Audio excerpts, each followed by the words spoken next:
কিদের জন্য হেদায়াত। এই কোরআনুল কারীমের নাম যদি আমরা বিশ্লেষণ করি তাহলে দেখি আল্লাহ এটাকে কোরআন বলেছে। কোরআন দুটো শব্দে পড়া যায়, একটা হামজা দিয়ে একটা নুন দিয়ে, একটা কার উন একটা কার নুন। দুটো শব্দের অর্থ যদি আমরা দেখি, আমরা এই ইসলাম ধর্মে আল্লাহ দিয়েছে সেজদায় আমাদের মাথা নত হয়ে যাবে। আল্লাহ বলেছে এটা হামজা দিয়ে যখন পড়বি তখন অর্থ হবে এটা পঠিত।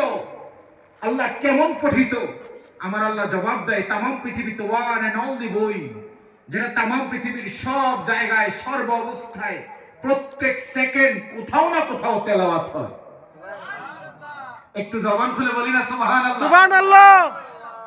এটাকে বলা হয় কার নুন। আল্লাহ নুন দিয়ে পড়লে অর্থ কি হয়?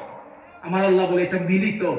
আমি আল্লাহ কোরআনুল কারীমের 114 সূরা, আমি আল্লাহ রাব্বুল আলামিন কোরআনুল কারীমের এত অগণিত আয়াতে কারীমা, আমি আল্লাহ অগণিত সূরা, কিছু মাক্কি কিছু মাদানী, আমি আল্লাহ এই সূরাগুলোকে এমন ভাবে মিলিয়েছি একটার পরে আরেকটা, একটা আয়াতের সাথে আরেকটা আয়াত, একটা শব্দের সাথে আরেকটা শব্দ, একটা পদের সাথে আরেকটা পদ, একটা বর্ণের সাথে আমি আল্লাহ একটা বর্ণকে এত চমৎকার করে মিলিয়েছি, এত চমৎকার করে বানিয়েছি, এত চমৎকার করে পাঠিয়েছি।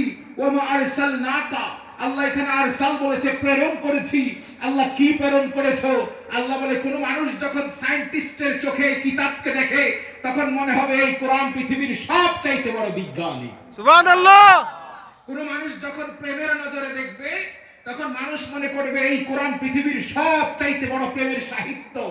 আল্লাহ সূরা ইউসুফ, রব্বুল আলামিন ইহুদিরা আমার নবীর দরবারে এসে জিজ্ঞেস করে, ও নবী, শুনলাম তুমি নাকি নবী মুহাম্মদ, তুমি আখিরি নবী, তুমি আখিরি পয়গম্বর, তুমি নূরু নবী, তুমি সিরাজুস সালিকিন।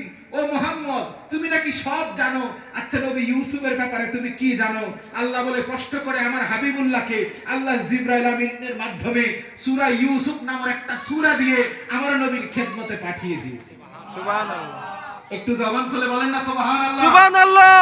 নবী ইউসুফের ঘটনা, আল্লাহ ওই ঘটনাকে আহসানুল কাসাস বলেছে, কোরআনুল কারীমের শ্রেষ্ঠ ঘটনা।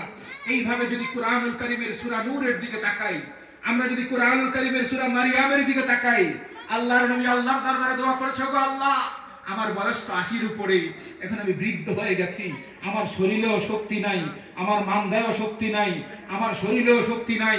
আল্লাহ তোমার ঘর বাইতুল মাকদাসকে কে রক্ষা করবে? আল্লাহ আমার বংশ তো নেমে যাবে, আল্লাহ আমাকে একটা বংশ দাও, আল্লাহ বাইতুল মাকদাস রক্ষা করার জন্য একটা সন্তান দাও। আল্লাহ সন্তান তো দিয়েছে, আল্লাহ সন্তান দিয়েছে মেয়ে, আল্লাহর দরবারে চোখ তুলে তাকিয়েছে, আল্লাহ দিলা তো দিলা কন্যা সন্তান। আল্লাহ বলে লাইসা যাকারু কাল উনসা, আমি এমন কিছু মহিলা সৃষ্টি করেছি যাদেরকে দেখতে মহিলার মতো মনে হয় কিন্তু ক্ষমতা তাদের পুরুষের থেকেও বেশি। জবান থাকলে বলেন না সুবহানাল্লাহ। আল্লাহ কোরআনুল কারীমে একটা সূরা নাজিল করেছে, ওই সূরার নাম সূরা মারিয়াম। আল্লাহ কোরআনুল কারীমের সূরা নাজিল করেছে, সূরার নাম সূরা নূর।